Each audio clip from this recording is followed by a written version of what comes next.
കല്ലുപായസം ഉണ്ടാക്കുന്ന വിധം. പണ്ട് വിശന്നു തളർന്ന് ഒരു വഴിപോക്കൻ ഒരു വീടിൻ്റെ മുന്നിലെത്തി. എന്തെങ്കിലും കഴിക്കാൻ തരണേ. വാതിൽ തുറന്ന വീട്ടമ്മ, ഇവിടെ ഒന്നുമില്ല, കടന്നു പോ എന്ന് പറഞ്ഞു. ഒന്നുമില്ലേ? ആഗതൻ സ്വന്തം കയ്യിലിരുന്ന ഭാണ്ഡത്തിൽ നിന്ന് 6 ഉരുളൻ കല്ലുകൾ എടുത്തു. ഇവിടെ ഒന്നുമില്ലെങ്കിൽ എൻ്റെ കയ്യിലുള്ള ഈ മിനുസമുള്ള കല്ലുകൾ ഉപയോഗിച്ച് നമുക്ക് കല്ലുപായസം ഉണ്ടാക്കാലോ. കല്ലുപായസമോ? അതെങ്ങനെ ഉണ്ടാക്കും?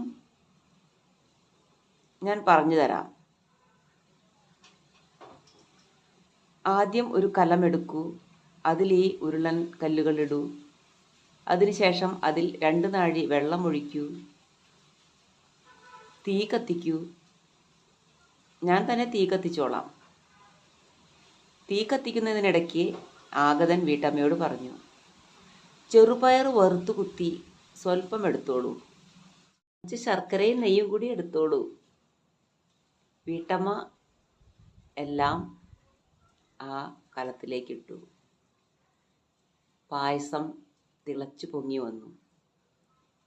ആഗതൻ ഒരു തവിയെടുത്ത് താൻ അതിലേക്കിട്ട 6 ഉരുളൻ കല്ലുകളും തിരിച്ചെടുത്ത് കഴുകി ഭാണ്ഡത്തിലിട്ടു. അതിനുശേഷം വീട്ടമ്മയോട് 2 പാത്രം കൊണ്ടുവരാൻ ആവശ്യപ്പെട്ടു.